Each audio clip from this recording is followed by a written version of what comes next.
सबसे पहले मंच पर बैठे मेरे सभी साथी और बहुजन समुदाय के, बहुजन समाज के प्रबुद्ध विचारकों को मैं नमन करता हूं। और आप लोगों ने बहुत अच्छी बात उठाई जो इस समाज को आगे बढ़ाने का काम करेगा। साथ में ही मैं मीडिया के सभी साथियों को, जैसा मैंने बार बार अलग मंचों से आप लोगों को कहा कि आप ही वो लोग हो जो समाज के हैं, जिनको आप जगाने का काम कर रहे हो, तो उसके लिए दिल से आप सबका आभार और धन्यवाद। आज का जो हमारा मुद्दा है, आज का जो हमारा विषय है, जिस पर आपके माध्यम से जो ये हजारों लोग इस सदन में बैठे हैं और मीडिया के सारे साथियों के माध्यम से मैं देश के सभी वो लोग जो आज बेरोजगार हैं, जिनके पास रोजगार की कमी है, रोजगार की समस्या है, मैं आपको बताऊंगा कि किस प्रकार से इस देश में लाखों लोगों का ही नहीं बल्कि करोड़ों लोगों का रोजगार ठेकेदारी के माध्यम से मिल सकता है। तो मैं जिस मुद्दे पे आज मैं बातचीत करने जा रहा हूं आप लोगों से, वो है ठेकेदारी और ठेकेदारी में हिस्सेदारी। जैसा कि आप सभी जानते हैं कि इस देश में बहुजनों की जो आबादी है वो लगभग इस देश की पूरी आबादी का 90% है। और इस 90% पूरी आबादी में 60% जो हमारा संख्या है, 60% जो हमारे लोग हैं, वो लोग किसानी में लगे हुए हैं, खेती में लगे हुए हैं, मजदूरी में लगे हुए हैं। और उन पे जो आज बजट खर्च हो रहा है वो मात्र 17% हो रहा है। और आपको जानकारी होनी चाहिए कि इस देश का जो 20% जीडीपी का बजट है, आप लोगों को पता है जीडीपी क्या होता है? जीडीपी होता है ग्रॉस डोमेस्टिक प्रोडक्ट। और ये जो भारत का ग्रॉस डोमेस्टिक प्रोडक्ट है वो लगभग 3.75 ट्रिलियन डॉलर का है। और 3.75 ट्रिलियन डॉलर का 20% जो है ये भारत में सिर्फ ठेकेदारी के ऊपर खर्च होती है। और इसीलिए मैं कहता हूं कि वो जो डेटा है, वो जो नंबर है, वो है 60 लाख करोड़ रुपया। आप लोगों को जानकर आश्चर्य होगा कि दिल्ली जैसे छोटे शहरों में, जहां की दिल्ली सरकार में जो लोग कार्यरत लोग हैं, उनकी संख्या, कर्मचारियों की संख्या लगभग 85,000 के आसपास है। और उन 85,000 कर्मचारियों को सैलरी तथा पर्क मिला करके मात्र दिल्ली सरकार को एक साल में 14,000 करोड़ रुपया खर्च करना पड़ता है। तो अगर उससे आप कैलकुलेशन करोगे तो आप देखोगे कि कर्मचारियों के ऊपर जो रुपया खर्च किया जा रहा है वो मात्र 1 लाख करोड़। अब मैं 1 लाख से सीधा बात करता हूं। 1 लाख करोड़ में मैक्सिमम 6 लाख लोगों को नौकरी दी जा सकती है। तो तभी मैं आपको कह रहा था कि अगर मेरी बातों को सीरियसली आप लोग समझेंगे और इस मुद्दे पे अगर आज से आप लोग बात करना शुरू कर देंगे तो करोड़ों युवाओं को इस देश में नौकरी मिल सकता है। वो है ठेकेदारी। क्योंकि ठेकेदारी का जो बजट है वो है 60 लाख करोड़ रुपया। तब आप कहेंगे कि वकील साहब, आप तो 60 लाख करोड़ का ऐसे ही एक कहानी सुना रहे हैं। आप लोग गूगल में जाकर के चेक कर लीजिएगा। वर्ल्ड बैंक का जो इंडिया ऑफिस का उसका रिपोर्ट है, उसने कहा है कि जीडीपी का 20% जो अमाउंट है वो खर्च हमारा हो रहा है किसके ऊपर? सिर्फ ठेकेदारी में। और ठेकेदारी को मुझे लगता है कि यहां बैठे सभी साथी जरूर समझते होंगे कि अगर आपके सामने का घर का गली या नाली 1 लाख रुपए में बनता है तो उसका सरकारी बिल कम से कम 20 लाख रुपए का बनता है। मिला जुला के मेरे कहने का मतलब यह है कि ठेकेदारी में अगर हिस्सेदारी इस देश की 90% आबादी का हो जाए तो उसको सर्वांगीण विकास के लिए वो आज के बाद से उसका जीवन बदलने लग जाएगा। अब इसको समझिएगा। देखिए, दूसरा, निर्मला सीतारमण का नाम आपने सुना था। निर्मला सीतारमण ने भी बताया कि जीडीपी का 20% जो है वो खर्च हमारा हो रहा है ठेकेदारी में। और ये जो 60 लाख करोड़ रुपया है, आपको सुन के ताजुब होगा कि भारत सरकार का एक साल का बजट मात्र 45 लाख करोड़ है। कितना है? मात्र 45 लाख करोड़ रुपया। और 60 लाख करोड़ रुपया हम लोग ठेकेदारी में खर्च करते हैं। यह आपको थोड़ा मेरी बातों पे विश्वास नहीं होगा, तब मैं आप लोगों को समझा देता हूं ताकि आपको इसको समझने में और अपने लोगों को समझाने में थोड़ी सुविधा हो। देखिए, भारत सरकार का एक अपना बजट है, उसके साथ साथ हर स्टेट गवर्नमेंट का भी अपना बजट होता है। जैसे 45 लाख करोड़ मैंने आपको बताया भारत सरकार का, अगर आप दिल्ली सरकार का एक साल का बजट देखोगे लगभग 75,000 करोड़ के आसपास है। बिहार में चले जाओगे तो 1.5 से 2 लाख का है। यूपी में चले जाओगे तो उनका भी अपना बजट साल भर का 2 लाख करोड़ के आसपास होता है। तो ऐसे सारे स्टेट और यूनियन टेरिटरी को आप जोड़ लोगे तो उनका अपना अपना बजट मिला करके बहुत बड़ा बजट हो जाता है। इसके साथ साथ बहुत सारी पीएसयूज होती हैं, पब्लिक अंडरटेकिंग होती हैं, उनके अपने बजट होते हैं। आपको जान करके हैरानी होगी कि ईस्टर्न जो स्टेट हैं जिसमें 7 7 सिस्टर आप लोग कहते हो, उन 7 सिस्टर का जितना बजट होता है एक स्टेट का, उतना तो एक पीएसयू का बजट होता है जो ठेकेदारी करती है एक साल में।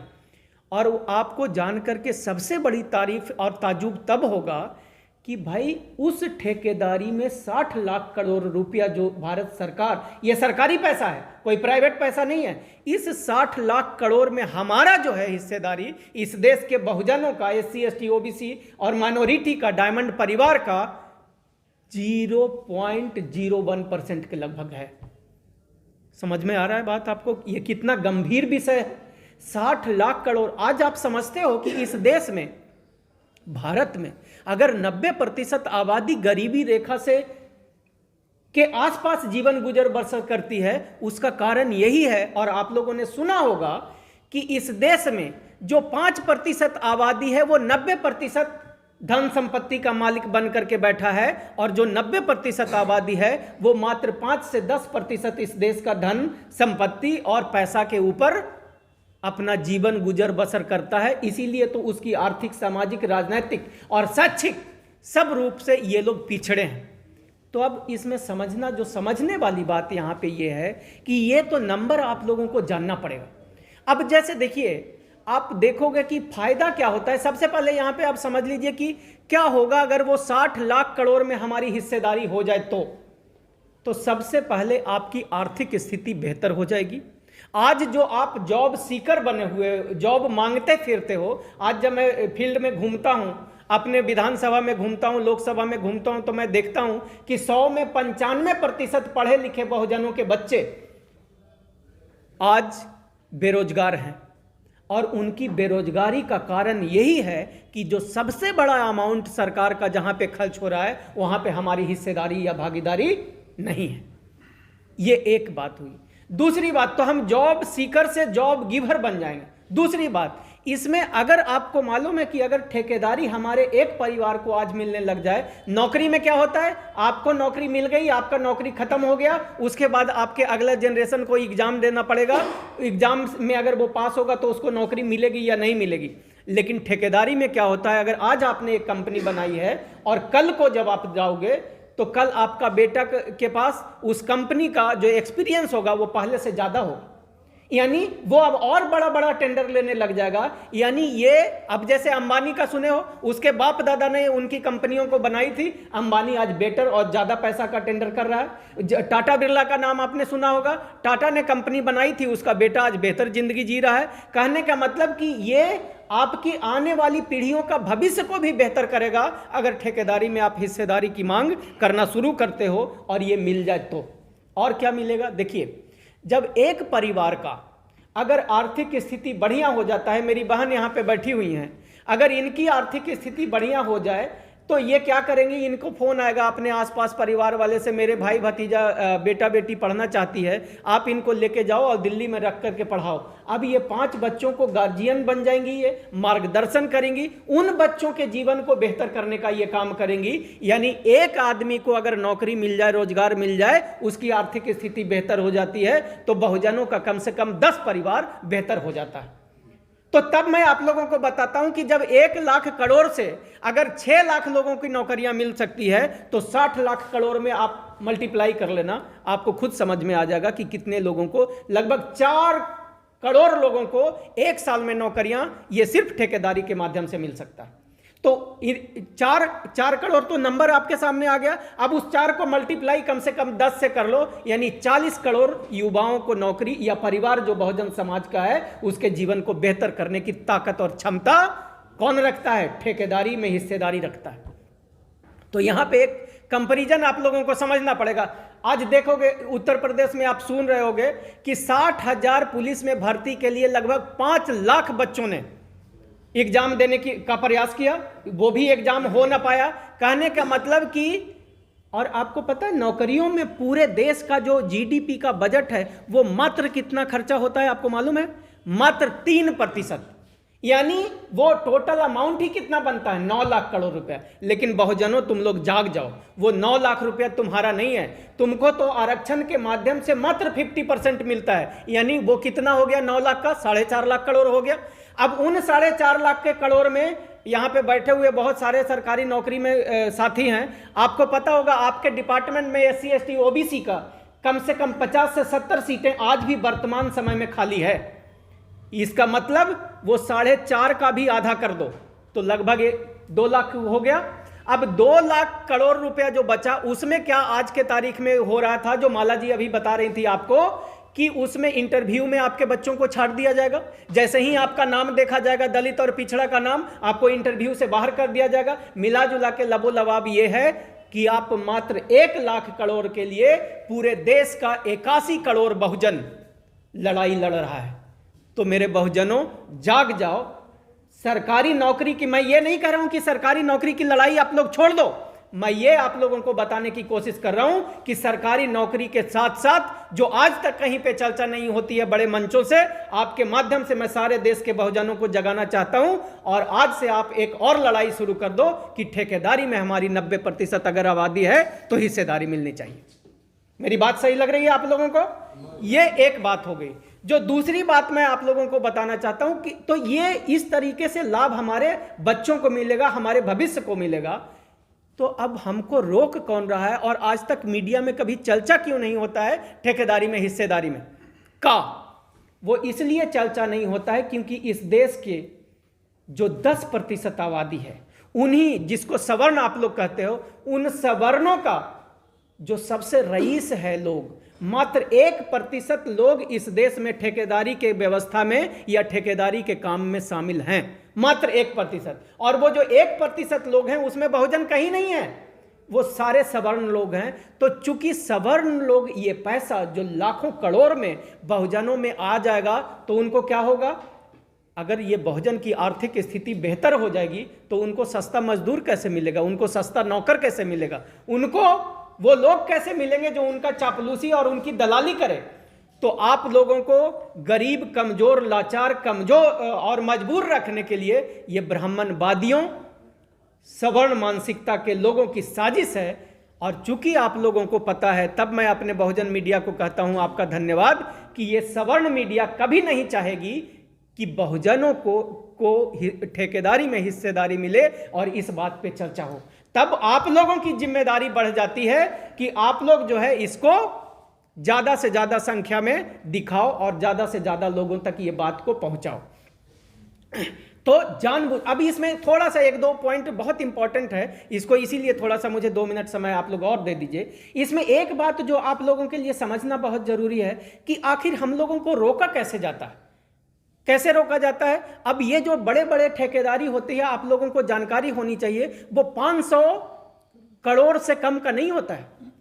अब मेरे बहुजनों को यहां इतने हजारों के तादाद में जो बहुजन बैठे हैं, इनमें से एक व्यक्ति बता दे कि 500 करोड़ की औकात ये रखते हैं, तो वो आपसे कहेंगे कि आप 500 करोड़ का एक्सपीरियंस सर्टिफिकेट हमको दीजिए।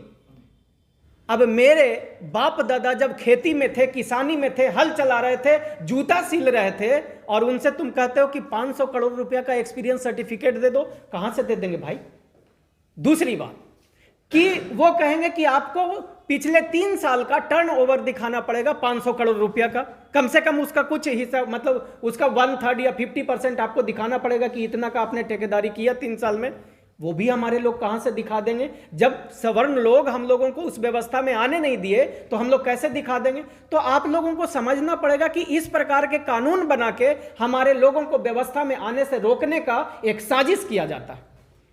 और आपको मालूम होना चाहिए कि ये जो हिस्सेदारी की मैं बात कर रहा हूं, ये हिस्सेदारी की बात से अकेला इंडिया में नहीं हो रहा है, ये हिस्सेदारी यूएसए में भी चलता है। और यूएसए में जो MBE होता है, माइनॉरिटी बिजनेस वाले जो लोग होते हैं, उनको भी सरकार, जैसे यहाँ के जो गरीब लोग, अगर हम लोग हैं बहुजन लोग, तो वहाँ की सरकार जिस प्रकार से करती है, वो क्या करती है कि जो कमजोर लोग होते हैं, मतलब जिनका अगर 40 करोड़ रुपया से ज़्यादा, लाख करोड़ रुपया से ज़्यादा, सॉरी ये नंबर मैं गलत बोल रहा हूँ, 40 करोड़ रुपया कुछ ऐसा है, ठीक है, 40 करोड़ रुपया से ज़्यादा जिनका टर्नओवर होता है, तो उनको वहाँ पे जो माइनॉरिटी में होते हैं, $50,000 के आसपास है, तो वो जो भी रुपया आप कैलकुलेट कर लेना, तो 40 लाख के आसपास है। तो वो अमाउंट जो है, अगर उतना का टर्नओवर किसी के कंपनी का होता है, तो सरकार उसको फाइनेंशियल सपोर्ट करती है और मैनेजमेंट का भी सपोर्ट उसको देती है और टेक्निकल सपोर्ट भी करती है। तो मैं आप लोगों के माध्यम से इस देश की सरकारों से, हालांकि उम्मीद मुझे बहुत कम है, तो तब मैं अपने बहुजन नेताओं से और देश की सारी पब्लिक से ये एक निवेदन करना चाहता हूं, चूंकि अभी चुनाव का समय चल रहा है, तो आपके माध्यम से मैं चाहता हूं कि ये बात हो सके तो आप लोग इस प्रकार से पहुंचाना, जैसे मैं वीडियो बनाता हूं 1 मिनट का, 2 मिनट का, आप ठेकेदारी के ऊपर वीडियो बना करके और अपने फेसबुक पे, यूट्यूब पे या सोशल मीडिया पे डाला करो, जिससे कि ये आवाज़ हमारे नेताओं तक पहुंचे और कहो कि अगर ठेकेदारी में हिस्सेदारी की आवाज़ नहीं उठाए तो हम अपने लोगों को वोट नहीं करेंगे। ये एक तरीका है। दूसरा तरीका इसमें यह हो सकता है कि हम अपने नेताओं को यह कहें कि अगर ठेकेदारी में हिस्सेदारी की, कम से कम आप डरते हो वर्तमान सरकारों से, तो कम से कम अपने सेक्रेटरी को लेटर तो आप लोग लिखना शुरू करो। आज 131 एससी और एसटी के एमपी हैं, लगभग 121 के आसपास ओबीसी के एमपी हैं। ये लोग अगर अपने सेक्रेटरीज को लिखना शुरू कर दें तो चर्चा तो शुरू हो जाए। और जिस प्रकार से अमेरिका में आज आरक्षण की व्यवस्था दूसरे नाम से चल रही है, उस प्रकार से भारत में भी हिस्सेदारी मिलेगी, और मैं ये बात पूरे विश्वास के साथ कहना चाहता हूं। तो तब अंत में आप लोगों का धन्यवाद करते हुए इस बात को आगे बढ़ाइएगा। जी धन्यवाद। पूरे देश के अंदर ठेकेदारी प्रथा को हटाने की बात की जा रही है और आप कह रहे हैं कि ठेकेदारी में हिस्सेदारी। बात बहुत अच्छा की। मैं कह रहा हूं कि जब तक इस व्यवस्था को ख़त्म नहीं किया जाए, ठेकेदारी की व्यवस्था को, आपकी बात और आवाज़ बहुत अच्छी है कि ठेकेदारी व्यवस्था को ख़त्म किया जाए, लेकिन जब तक ठेकेदारी व्यवस्था चल रही है तब तक तो उसमें अगर आप वहाँ पे डिमांड शुरू कर दोगे तो वहाँ से फिर वो भाग करके, आज क्या हो रही है कि सरकारी नौकरियों में जो पैसा लगाया जाता था वो कहाँ से लगाया जाता था? वो सरकार के तरफ से लगाया जाता था। आज जो ये प्राइवेट जो ठेकेदारी होती है, ये ठेकेदारी में भी पैसा सरकार का लगता है। तो अगर वहाँ पे भी हम लोग डिमांड करना शुरू कर दें तो या तो हमको सरकार में वो हिस्सेदारी मिल जाएगी या ठेकेदारी में हिस्सेदारी मिल जाएगी, बहुजनों का विकास हो जाएगा। मैं ये कहना चाहता हूँ। सर, क्या आपस में एक मत नहीं है? एक तरफ वो ठेकेदारी हटाओ आंदोलन कर रहे हैं और आप यहाँ इतनी बड़ी पीसी कर रहे हैं ठेकेदारी में हिस्सेदारी, तो आप लोगों में मत नहीं है? नहीं, बहुत बहुत अच्छा कहा। देखिए, हम लोगों को सब तरीके से लड़ाई अपनी शुरू कर देनी होगी अपनी हिस्सेदारी की। अगर ठेकेदारी करोगे तो हम वहाँ हिस्सा ले लेंगे, और अगर सरकारी व्यवस्था चलाओगे तो हम वहाँ हिस्सा ले लेंगे। मैं उन साथियों का भी धन्यवाद करता हूँ जो ठेकेदारी हटाने की लड़ाई लड़ रहे हैं, और हम उन लोगों का भी धन्यवाद करेंगे जो ठेकेदारी में हिस्सेदारी की बात कर रहे हैं। ठीक है, थैंक यू। आवाज उठेगी कैसे? 131 सांसद की बात कर रहे हैं, उनके एजेंडे में क्या कहीं समाज भी है या नहीं? हाँ, ये बात मैं अपनी बात में कहना चाह रहा था। आपके सवाल के माध्यम से मैं आपको जवाब दे देता हूँ। देखिए, आज के तारीख में हो क्या रहा है, चुनाव जो है, जैसे मेरी बहन ने बताया कि चुनाव बहुत एक्सपेंसिव हो गया है, और चुनाव चूंकि एक्सपेंसिव हो गया है तो जब लोकसभा का आप चुनाव लड़ोगे तो आपको 50 करोड़ रुपया चाहिए, और वो रुपया लेने के लिए हमारे लोग कहाँ जाते हैं? सेठ और साहूकारों के पास चले जाते हैं। और सेठ और साहूकारों के पास इसलिए जाते हैं क्योंकि उनके पास पैसा है। अगर ठेकेदारी में हमें हिस्सेदारी मिल जाए तो हमारे जो नेता हैं, हमारे जो लीडर पैदा होंगे, कल बहुजनों के बीच में आएंगे और उनसे अपना हिस्सेदारी मांगेंगे, उनसे अपना मदद और सपोर्ट मांगेंगे। तो जब उनका पैसा लेकर के वो विधायक, मंत्री और सांसद बनेंगे तो फिर वो उनकी आवाज उठाना शुरू कर देंगे। तो ये मैं कहूँ, कॉन्ट्रैक्ट में बहुत अंतर है ना, जो आप बता रहे हैं। ये अभी गवर्नमेंट प्रोक्योरमेंट जो ठेकेदारी है वो अलग है। नहीं, गवर्नमेंट प्रोक्योरमेंट बात नहीं कर रहा मैं, उसी की बात कर रहे हैं। सर, जो आवाज आप उठा रहे हैं, क्या ये जो मेंबर ऑफ पार्लियामेंट जो रिजर्वेशन से जीत कर आ रहे हैं, क्या इनका क्या कर्तव्य बनना है?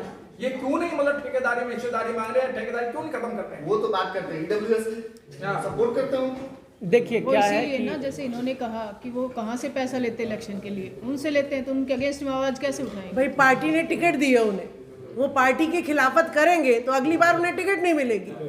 उन्होंने जो है चुनाव लड़ने के लिए कर्जा लिया हुआ है, वो कर्जा अगर वो नहीं पे करेंगे और वो आवाज उठाएंगे अपने समाज की तो जेल में डाल देंगे उस पर इल्जाम लगाकर। आज देख नहीं रहे हो नंगा नाच ईडी और सीबीआई जो है आज खेल रही है। आज जो है कैंडिडेट्स को डराया जा रहा है। आज कैंडिडेट्स भी तो है कि वहाँ पे प्रतिनिधित्व बढ़े, वहाँ पे प्रतिनिधित्व इतना नहीं है, बहुत ज्यादा हर जगह प्रतिनिधित्व बहुजनों का होगा तो आवाज अपने आप उठने लगेगी। इसका सॉल्यूशन वो क्योंकि उन्हीं के अंदर है, क्योंकि उन्हीं का अभी बहुजन कहने के लिए हम बहुजन है, लेकिन वहाँ बहुजन पूरी तरह से मेजोरिटी में नहीं है, उनका प्रतिनिधित्व बहुत ही कम है इस कंडीशन में।